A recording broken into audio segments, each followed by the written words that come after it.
రాధా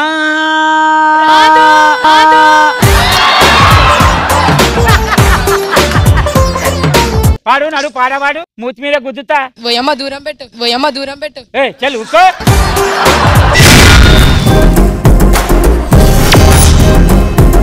మనిషి ప్రశాంతంగా ఎప్పుడు ఉంటాడు పెళ్ళ మౌనవ్రతం చేసినప్పుడు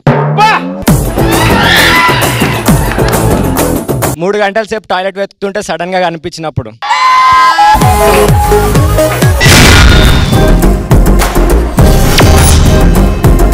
వాళ్ళు చెప్తారు నీ మీద కొన్ని రూమర్స్ మిమ్మల్ని మెయిన్ హీరోగా పెట్టి సినిమా తీస్తున్నారంట నిజమేనా? అవును. సినిమా పేరు ఏందన్నా? అయితే వర్మ కాకుండా నా కర్మ. నా షో నా ఇష్టం ప్రతి బుధవారం రాత్రి 8 గంటలకు